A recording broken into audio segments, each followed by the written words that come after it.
selamat datang kembali di Paris Talk. Kali ini kedatangan orang dalam PPI, Esko PPI 2 periode. Saya nggak tahu apakah dia memang maruk jabatan atau memang senang di sini ada sesuatunya. Kita nggak tahu, makanya kita ngobrol-ngobrol sekarang.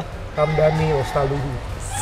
Siap Om Kalau Aji. kata teman-teman yang sebelah, Ramdhani Lestaluhu. Ramdhani Lestaluhu. Di sini ada? Iya, belum. Nanti kita bikin itu di sini lagi. Gimana bikinnya? Belum tahu. Ya, dengan prestasi lah. Asik. Siap. Baru satu match. Apa kabar, Bang? Alhamdulillah sehat. Apalagi kalau lihat Mas Aji senyum, alhamdulillah tambah sehat lagi. Kenapa itu? Motivasi tinggi soalnya, mainkan. Sekarang udah pindah ke tim baru, gimana? Ada suatu motivasi baru? Gini, sebagai pemain sepak bola kita juga berpikir bagaimana nanti kita pasti di mana karir kita pasti akan menemukan sesuatu bisa dibilang seperti second life lah ya. Maksudnya kita punya kehidupan kedua, mungkin kita harus berpikir ke depan prestasi, bukan hanya kita bisa meraih itu dengan satu klub, mungkin kita juga harus bisa bagaimana siapa tahu di klub lain dengan orang lain pun kita bisa mendapatkan prestasi yang lebih juga. Makanya pernah juga aku sudah pernah menulis sesuatu gua pernah menulis sesuatu di postingan lah bahwa gue lupa jadinya. Gue mikir dulu, gue pernah nulis kalau apa gue cek dulu di HP gue ya? Banyak ya? Enggak, gue pernah bilang kalau misalkan kita itu meraih bermimpi, ketika kita mau ingin bermimpi bukan hanya di satu tempat. Terkadang kita tidak tahu bahwa apa yang kita impikan itu bisa tercapai di tempat yang lain gitu ya. Di sini saya juga ingin meraih prestasi yang banyak, mengukir prestasi sendiri, dan karir sepak bola saya sendiri ya. Saya harus mencoba di tempat lain. Ini berarti tim keberapa secara profesional ya? Ketiga. Oh pernah? Persija, Sriwijaya FC, and Bali United. Tim ketiga lah. Sebelum ngomong yang serius sekarang mau flashback ke belakang. Mulai main bola itu dari kecil? Suka bola atau memang memang waktu, karena memang dari itu lihat di kampung seneng main bola semua, atau memang akhirnya kecemplung lah bahasa pemain bola kalau bang akhirnya nggak sengaja jadi? Enggak, kalau sepak bola itu pertama memang basicnya kita anak-anak Tulehu itu memang kampungnya kampung sepak bola, jadi banyak sekali olahraganya itu anak-anak muda di sana itu bermain bolanya olahraganya sepak bola doang. Tapi terlepas dari itu saya juga punya orang tuanya pemain bola waktu di sana, kakak-kakak semua, ayah, kakak-kakak yang cowok semuanya pemain bola. Tapi memang bisa dibilang yang sukses mungkin saya gitu. Tapi sebenarnya sebelumnya juga udah ada kakak saya dulu pernah di Persik Kediri juara, abis itu ditawarin PNS waktu itu satu tim semuanya. Kediri waktu itu ditawarin PNS, akhirnya dia masuk PNS, terus dia ngurus pindah ke kampung, balik, dan ya udah fokus dia di PNS nggak lanjutin. Di Tulehu sampai umur? Aku lagi. Gua ke Ragunan itu di SMA. Oke. Ya. Tapi awalnya berarti dari kampung di Tulehu dulu? Iya. Terus tiba-tiba pindah Ragunan, kenapa pindah Ragunan waktu itu? Enggak, jadi ceritanya itu dulu di SSB. SSB sebenarnya waktu itu pembentukan SSB itu kakak saya sendiri pelatihnya. Memang itu belum resmi lah. Dan itu salah satunya SSB yang ada di Ambon, di kota Ambon. Itu pertama kali dibentuk. Akhirnya tim pelajar Maluku itu mau ikut pertandingan di antar PPLP di Ragunan, di Jakarta lah. Terus mereka kekurangan beberapa pemain. Akhirnya mereka minjem pemain. Ada 3 pemain dari SSB Tulehu, termasuk saya sendiri dan 2 teman. Kita berangkat ikut Maluku antar diklat di Jakarta. Kepilihlah sama pelatih timnas 17 tahun. Nah 17 tahun akhirnya saya di timnas 17 tahun sering uji coba sama diklat Ragunan. Ditawarin lah sama pelatih di Klat Ragunan, mau nggak masuk Ragunan. Ya udah, saya telepon keluarga bilang udah masuk aja Ragunan. Ya udah, saya ngikutin apa kata keluarga. Alhamdulillah sampai sekarang doa keluarga sampai seperti ini. Ragunan menjadi awal mula karir profesional berarti. Terus ke Persija, Iya, dari Ragunan di situ sering uji coba sama Persija, akhirnya alhamdulillah ditawarin ke Persija Jakarta tahun 2007. Oh, 2007. Masih nonton kan? Masih jadi Justru supporter. lagi masih jadi supporternya. Supporternya kan? Iya. Waktu itu gue juga ngeliat waktu pernah ngejar-ngejar gue minta tanda tangan kalau nggak salah. Udah pernah ke stadion. Ke stadion gara-gara dari Andri tadi yang tinggal. Berarti waktu itu 2007 masih ya. Oh, Andre Tani ngasih tiket berarti ketahuan dong nonton bola baru-baru ini. Saya nggak suka bola. Sempat ke Sriwijaya waktu itu? Ya, sempat ke Sriwijaya. Ada permasalahan sedikit di Persija Jakarta. Akhirnya saya dan Persija bersepakat 12, untuk 12. Cuma setahun semusim? 1 tahun. Balik lagi Persija? Balik lagi Persija. Kenapa balik Persija lagi? Gajinya besar? Jangan ditanya. Alhamdulillah. Enggak, jadi kebetulan waktu itu saya juga ada planning, ada pergi. Saya juga pengen waktu itu planning untuk berumah tangga, pengen nikah. Terus saya juga waktu itu sebelum emang udah niat dari dulu, sebelum dari ketika saya belum main bola, saya mulai berkarir sepak bola itu saya udah berpikir sebelum saya nikah tuh saya harus pergi ke tanah suci bareng ke orang tua. Memang orang tuanya dua-duanya udah haji, cuman karena niat itu dari dulu, akhirnya ya saya harus ngelaksanain itu. Jadi ketika kalau di sesi dulu saya akan harus ngurusinnya itu agak ribet. Karena gue memiliki travelnya itu di Jakarta. Belum ada pengurusan, ada ininya, pelatihannya apa semuanya. Alhamdulillah. Alhamdulillah. Itu berkat doa dari orang tua makanya gue masih sampai kayak ngobrol sama temennya. Teman gue nggak? Iya, nggak pernah punya planning seperti itu. Kalau ngobrol Mas Bima selalu bilang, muliakanlah orang tua. Ngobrol sama yang lain, muliakan orang tua. Ini punya niat suci. Pantas sukses, yang satu enggak. Ini sukses tuh gimana coba? Kita kan nggak tahu, mungkin sesuatu yang mulia yang dia ngelakuin di belakang kita kan. Oh enggak. Oke. Di Persija berapa tahun nih? 2007 potong 1 musim dan potong 1 musim 14 lah. Ya, Yes. di luar ya Liga Berhenti dan lain-lain, tapi secara kontrak berarti 14 tahun. Iya. Oke, gue belum mau ngomong ke sana dulu. Terus sekarang sebagai exco APPI. Siap. Periode kedua. Siap. Di periode pertama aja masalah banyak. Menjadi sasaran tembak lah. Beberapa kali sering ketika ada case masih ya kita nggak mungkin di luar kasus lah, nggak mungkin nggak pernah kasus. Sempet terkenal nih mesin waktu periode pertama masih ada yang senior nih. Iya. Ada Mas Bima, Mas Kurus, Firman, Ponali juga di CEO. Sasaran tembak nggak langsung, tapi itu pun kena. Iya. Sekarang mungkin baru berapa bulan kita kan baru Iya. kan belum banyak masalah lah. Tapi punya resiko posisi ini. Kenapa dulu mau akhirnya sebagai terlibat di asosiasi sebagai pengurus sebelum member doang, dan sekarang mau lagi periode kedua. Alasan utamanya saya tahu yang pertama, tapi nggak mau dengar alasan itu. Nggak mau dengar alasan diajak sama Ami. Enggak gini jujur. Pertamanya memang awalnya kecemplung. Pertamanya awalnya kecemplung lah. Ya ajak lah gitu. Tadi sebagai udah dibilang duluan kan sama 20 sama 26 lah gitu. Tapi ketika mengikuti semua apa yang saya jalani di APPI, bahwa memang terkadang kita mau merubah sepak bola ya dari pemain. Ya kalau misalkan pemain itu nggak kompak, pemain itu tidak punya kesadaran, kita tidak merubah hal-hal kecil dari pemain dulu, akan sulit sepak bola kita ini mau maju. Ya tanggung jawabnya ketika tidak ada yang mau berani berada di situ, walaupun memang kita tahu bahwa akan mendapatkan sasaran tembak langsung mungkin ya, ketika kita ada di depan, mungkin ketakutan pemain-pemain kebanyakan gitulah, takut sama manajemen klub, takut sama PSSI lah, takut sama apa gitu. Nanti pemain ini gak akan berubah juga. Sepak bola kita tergantung pemain. Kalau sempatnya pemain gak berubah ya sepak bola kita juga susah. Usia Anda sudah, nggak gua nggak bilang tua, sudah cukup tua. Nggak usah mikir itu udah aman gitu loh. Dengan prestasi, experience dan segala macam pasti sudah udah cukup punya CV lah buat karir sampai paling ya bukan paling maaf Ya 5 tahun aja masih cukup, masih oke lah.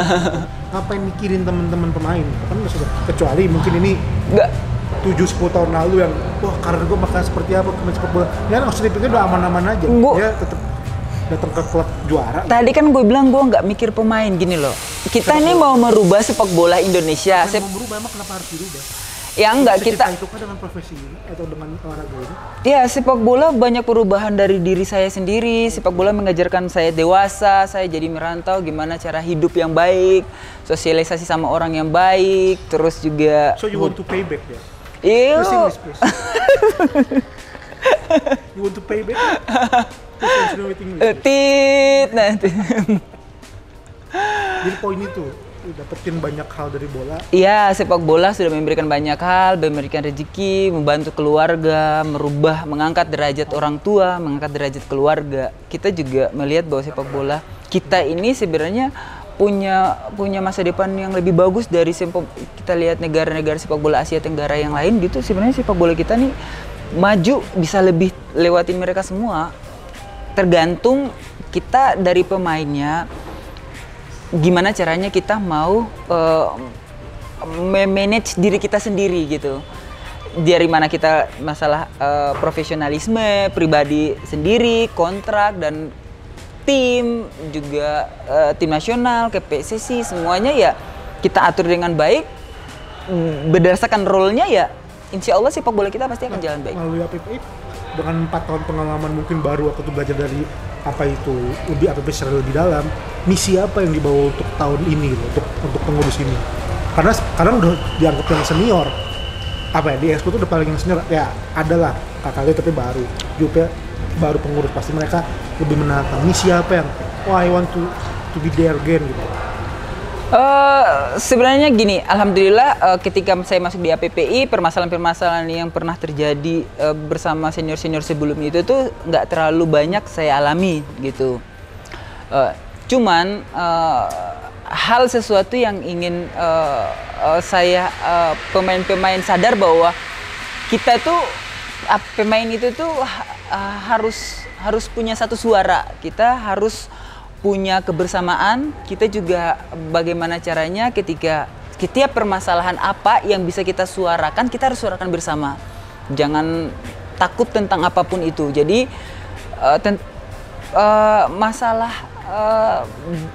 di luar sepak bola pun kalau misalkan kita sama-sama, itu akan terlihat bahwa sepak bola kita tuh sangat enak gitu loh, sangat kuat gitu. Nah, emang apa sih yang harus diperbaikin di sepak bola kita? Simple atau mungkin poin utamanya banyak, kalau masalah itu pasti akan ada lah. Kenapa akhirnya tetap di sini, sesuatu apa, misi apa sih yang mau dibawa? Ini loh sepak bola kita yang paling utama, meskipun bukan dengan tangan APPI, dengan tangan lo juga untuk bisa merubah itu gitu. Berangkat dari kampung, maksudnya dari daerah yang melihat sepak bola begitu berbeda secara apapun itulah. Mungkin di sana lebih euforia dibanding di Jakarta, tapi experience lu pasti lebih banyak banget tentang bola. Daerah dan kota itu kan suatu perbandingan yang sangat bisa dibandingkan gitu loh.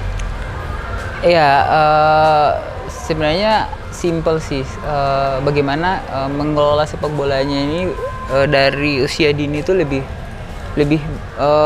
apa ya, kita memberikan pengetahuan kepada adik-adik tentang bagaimana secara profesionalismenya diri, bagaimana nanti juga dia juga harus bisa berkembangnya itu tidak seperti ya bukan maaf aja, maksudnya kalau saya mengenal tentang sepak bola itu telat bisa dibilang, karena pengetahuan itu saya tidak dapat dari kecil. Pengetahuan apa sih paling simpel yang harus dipunya dari kecil? Ya basic sepak bola tuh kita telat.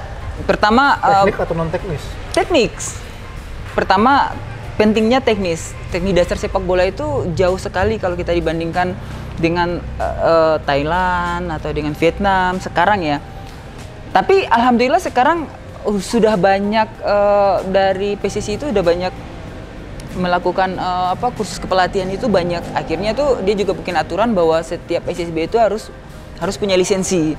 Nah, ketika gua di tim nasional, terus gua masuk ke profesional, baru gue bisa tahu itu udah mulai 2000 berapaan lah gitu, maksudnya 2000 gua udah main profesional udah berapa tahun lah, baru gue tahu bahwa sebenarnya sepak bola yang benar itu basicnya seperti ini.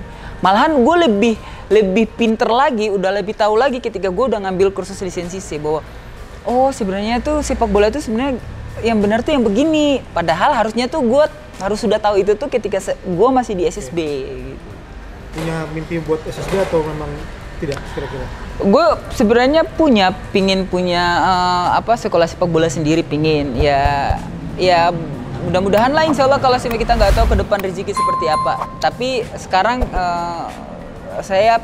gue hanya pingin berpikir bagaimana gue meningkatkan pengetahuan gue tentang sepak bola dari ketika gue udah ngambil C, gue pingin lagi ngambil B, gue pingin ngambil A. Dari situ dulu gue pingin tahu dulu tentang ilmu pengetahuan tentang sepak bola yang benar.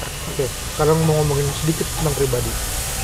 Waktu di video nih, ini bukan yang di Bali, yang waktu masih tengah musim, ada eksiden nangis-nangis sama sahabat gitu.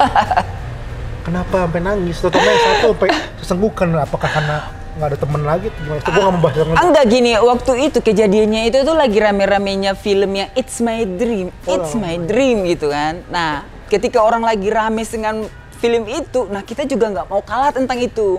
Jadi kita harus membuat sesuatu yang ketika orang nonton itu, orang bisa tahu, oh ini lebih sedih daripada It's My Dream gitu. Sedih nggak?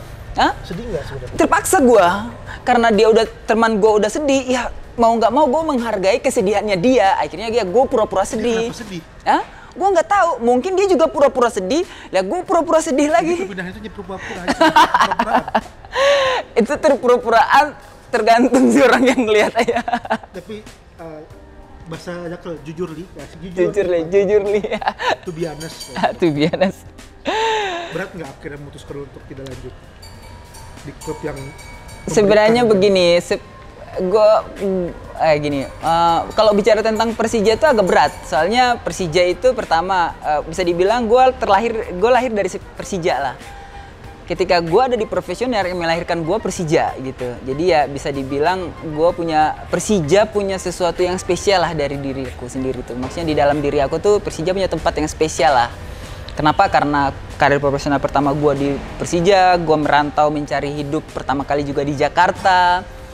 Terus gue punya prestasi banyak yang gue ukur dengan Persija, gue sampai ke nasional juga banyak dari Persija. Pokoknya kalau bicara tentang Persija berat, makanya ketika gue harus berpisah dengan Persija, gue tetap pasti gue akan sedih banget. Tapi seorang laki-laki, karena bapak-bapak gue seorang laki-laki itu nggak boleh menangis gitu kan.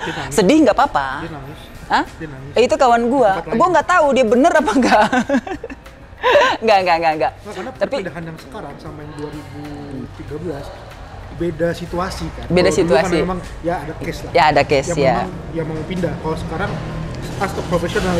Lu tau nggak ketika gue pindah 2013 karena itu nggak di upload aja. Padahal gue lebih sedih daripada yang ini sebenarnya. Tapi ya ada masalah. Ini kan nggak ada.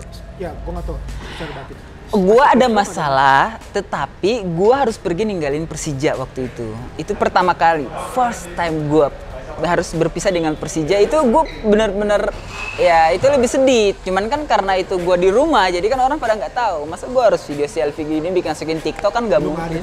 Masa gue mau TikTok gini-gini dulu kan gitu-gitu kan nggak mungkin. Tapi the true reason why you leave from the last clubs, gue pengen bahasa Inggris biar lu nggak terlalu mendramatisir. Why?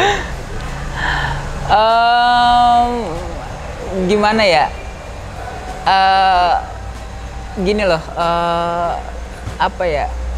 Susah berat ya kalau ngasih tahu bahwa sebenarnya gue pernah berbicara bahwa gue kalau bisa dibilang bahwa gue sebenarnya pingin berkarir di Persija dan mengakhiri karir sepak bola saya juga di Persija gitu.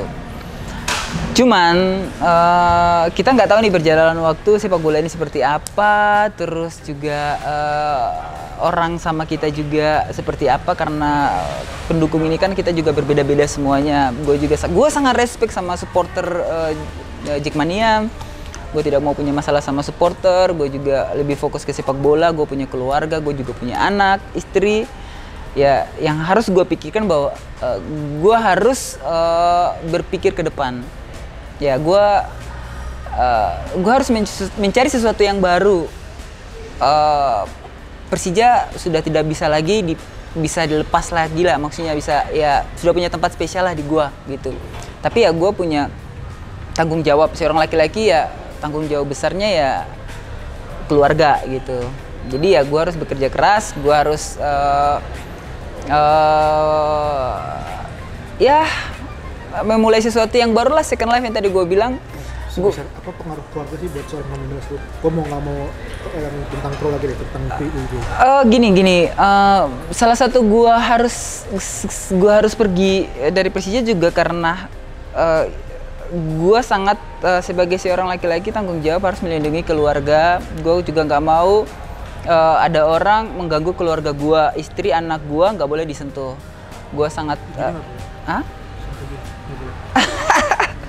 Biar relax.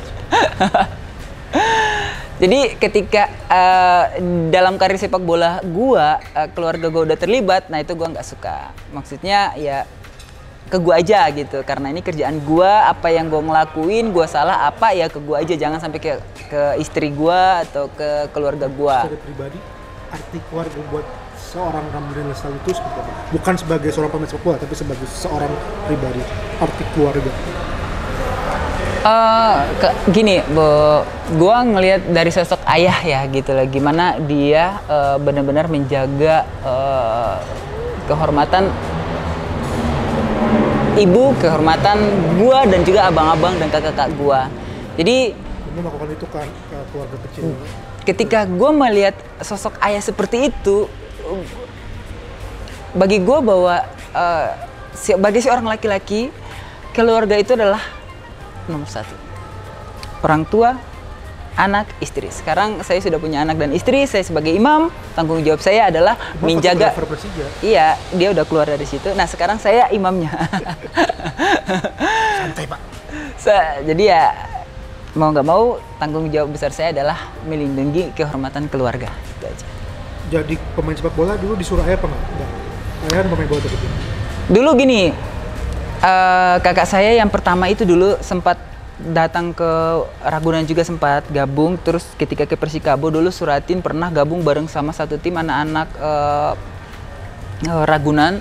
Terus juara Suratin waktu itu zaman dulu lah, Suratin Bogor itu masih ada si Imran Omaruri, Dedi, Zainal siapa ya? Zainal Anwar ya kalau nggak salah ya, Aris Indarto. Nah itu mereka juara bareng. Terus ketika dia mau dinaikin ke senior, kena lutut pulang, cedera, nikah, akhirnya nggak berkarir lagi. Di situ ayah sedikit agak kecewa gitu loh. Karena kayak mungkin anak laki-laki pertama terus dibangga-banggain jadi pemain sepak bola, terus sudah bantu keluarga, tapi ketika sepak bolanya udah nggak dilanjutin, ayah sedikit agak kecewa. Terus kakak saya lagi yang kemarin itu sempat juara, terus tiba-tiba PNS dikasih, terus pulang nggak mau lagi. Nah akhirnya sampai ke gua itu, gua sempat ditawarin sama ayah gini, karena ayah pingin ada anaknya itu yang ke agama gitu. Dia mau nyuruh gua masuk pesantren, terus dia sampai pernah bilang gini, kalau kamu bisa ngikut MTQ ya tilawah gitulah. Kalau kamu bisa ngikutin itu, apapun yang kamu mau nanti ayah beli gitu. Tapi gue pingin jadi pemain bola, akhirnya gue nangis tuh. Itu duduk sama gua, sama ayah, sama ibu tuh. Akhirnya gue nangis, ibu nggak mau, dan pingin nangis, dia nggak mau, pingin jadi pemain bola, pingin latihan di Jakarta aja deh, CSB apa, masih kecil itu loh, masih kecil. Terus ibu bilang iya, udah kamu jadi pemain bola aja. Mungkin buat aku gua nggak nangis kali ya. Ya udah, akhirnya ayah nggak mau maksain lagi, tapi gue disuruh masuk. Makanya gue sempat pernah ngikutin antar pesantren, karena gue waktu itu ada di Tulehu itu ada pesantren juga, ngaji di situ, semua di situ. Akhirnya waktu kejuaraan Pekan Olahraga Pesantren Nasional Pernas kalau nggak salah tuh di Palembang, ikut karena gue pernah di situ. Nah sekarang ke anak pengen jadi anak main bola atau bebas? Gini, gue tipe cowok kan lah ya? Iya, gue tipe orang yang nggak bisa maksain, karena gue ngeliat contoh-contoh. Maksa saya terus. Kalau pemaksaan tentang Anda itu lain itu. Kalau gue TV orangnya gue nanya ke dia dulu dia mau apa gue support. Ketika dia mau itu gue maksain dia ke sini, gue takut nanti nggak fokus. Akhirnya gue udah ngeluarin tenaga, ngeluarin duit, ngeluarin apapun, akhirnya. Tapi aura bolanya udah muncul belum? Biasanya anak-anak. Kalau gue tanya dia sih dia mau jadi pemain bola, gue nggak tahu. Tapi seusia gitu mungkin dia ngeliatin gue. Itulah kenapa gue pingin nikah agar anak gue bisa nonton gue gitu. Ya sampai sekarang sih ya mungkin dalam ucapannya dia ya pingin jadi pemain sepak bola, tapi kan kita nggak tahu nanti ketika dia besar seperti apa, ya support aja. Dalam pola mengasuh dalam didikan ke anak sama nggak dengan didikan orang tua dulu Kak ke lo? Ya.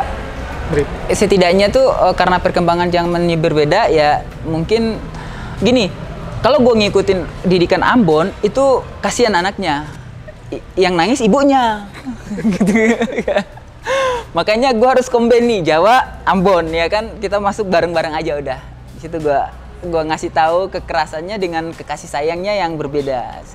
Pola komunikasi lu anak terbuka atau memang banyak kan, meskipun di Persija kemarin lah ya banyak meninggalkan keluarga lah. Apalagi Persija waktu itu nggak ada stadion, mainnya di Solo, di mana sering keluar lah. Seperti apa sih Ramdhani sebagai ayah? Yang jelas komunikasi ini kan sekarang udah canggih ya, maksudnya walaupun kita jauh tapi kita kan bisa merasakan mereka tuh dekat, ada bisa video call lah, seperti apapun itu. Jadi ya bagi gue gini, ketika ada waktu apapun itu harus selalu ada komunikasi dengan keluarga via telepon. Tapi keluarga ke anak lah, tentang apapun, tentang misalnya pastikan istri suka ngadu-ngadu nih habis begini, komunikasi itu bisa nggak untuk menyampaikan, karena tidak sering di rumah, lebih dengan profesi lain pasti yang memang pulang kerja tuh di rumah. Kalau ini kan enggak gitu, kita nggak ngomongin COVID ya kemarin kan. Iya, paling ya itu dengar curhatan istri banyak. Kalau dulu kan jarang kan, kalau sekarang banyak, pusing lah anak gini. Ya seperti itu paling komunikasi sama anak ya sama istri ya dengerin curhatan tentang anak, bikin pusing lah apa gitu. Tapi kalau misalkan ada waktu-waktu luang yang mereka anak itu libur sekolah atau apapun, harus ketemu bapaknya. Ini quality time penting ya. Ya, karena bapaknya kangen anaknya ya sekalian sama ibunya juga. Nggak kangen ibunya? Anaknya dulu, sekalian ibu kan ngikut. Kalau kangen ibu, nanti pasti anak nggak diajak kan. Mending bilang kangen anak, nanti pasti ibunya ikut. Nah, masa anak naik pesawat sendiri kan nggak mungkin. Kan bapak bertiga. Oke, terakhir pesan apa? Jangan terakhir lah, gue lagi masih kangen ini, banyak pertanyaan di sini. Mau yang lebih panas mau. Siap. Makin banyak, makin mainkan kan. Punya pesan nggak atau sesuatu yang misalkan buat, terutama buat calon pemain di kampung sana? Di Tulehu. Karena gue untuk sana dan memang aura bolanya keras lah, lapangan di tengah-tengah, dikelilingan rumah warga. Pasti kalau ada pertandingan antar kampung tuh luar biasa ramenya tuh. Kalau berbicara untuk pesan buat adik-adik yang ada di Tulehu, banyak ya. Buat merantau tuh nggak semua orang berani ngambil risiko. Kita orang timur ya, pasti hal yang paling tersulit yang dirubah itu adalah perilaku, disiplin, terus attitude, bisa masuk perilaku attitude ya, maksudnya attitude sama ini harus kerja keras, sabar. Kadang gini, banyak sekali anak-anak muda di kampung, buat adik-adik, maksudnya banyak sekali anak-anak muda di kampung itu punya kualitas sangat luar biasa. Sampai ada beberapa pemain yang pernah kemarin gue pulang, gue bilang begini, teman-teman kamu udah punya kontrak ratusan sampai miliaran, gue bilang, di usia kamu yang masih kecil gini. Sayang kalau misalkan kamu nggak ngerubah attitude sama nggak disiplin, kamu nanti akan menyesal gitu. Padahal kalau bisa dibilang kualitas kamu itu di atas rata-rata anak-anak itu semua. Gue pernah sampaikan begitu. Karena memang kelemahannya begini, ketika mereka udah datang ke Jakarta, mereka tuh ingin pulang. mereka tuh berpikir bahwa gue lebih nyaman di kampung gitu loh, karena pergaulan di sana mungkin daya tariknya lebih besar gitu. Jadi attitude, sabar. Iya, harus kerja keras perilaku. Karena itu yang tadi gue bilang bahwa punya talenta bagus aja nggak cukup. Ketika kita punya attitude-nya jelek, kita juga pasti akan nggak lama di dalam satu tim. Kita nggak punya banyak teman. Padahal teman itu bisa membawa kita sukses. Kadang gini, ada orang berpikir bahwa ketika orang timur itu maunya sama timur aja gitu, bergaul gitu. Padahal dia memotong, dia punya komunikasi untuk masa depannya dia. Padahal ketika dia bergaulnya itu dengan semua orang yang ada di situ, dia akan mendapatkan banyak link, dia akan banyak mendapatkan peluang untuk tempat di mana dia akan terus kerja gitu, mau di sepak bola kayak di apapun itu gitu maksudnya. Jadi ya untuk anak-anak yang di sana saya pesan bahwa mudah-mudahan apa yang kalian cita-citakan itu semuanya tercapai, tetapi harus kerja keras, itu tuh yang paling penting, dan juga jangan lupa kedua orang tua.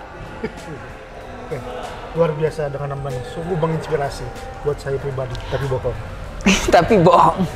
Oke. Gue udah tahu pujiannya dia semuanya fake. Oke, thank you sekali lagi. Kita bakal sering ngobrol banyak, dan teman-teman di sana butuh butuh cerita dari Sulaiman Saluhu, pemain dari timur yang akhirnya bisa sukses di Jakarta. Nah, saya memulai coba di karir yang baru. Sementara. Kalau sukses nanti tidak ada lagi untuk jenjang untuk meraih kesuksesan. Emang Anda mau sukses apa lagi, dipanggil Sintayong? Enggak. Sukses itu bukan hanya di sepak bola doang gitu. Kita bisa sukses di karir yang manapun. Sebagai pemain. Sebagai apa lagi? Banyak. Apa? Kadang-kadang posisi Anda juga saya mau. Anda geser dulu. Saya di sini, Anda di situ. Saya di situ, Anda di sini. Baru model siap. Thank you. Oke, terima kasih. Sampai jumpa lagi di berikutnya. Nanti gue yang jadi host, dia jadi narasumbernya. Satu sesi. Thank you.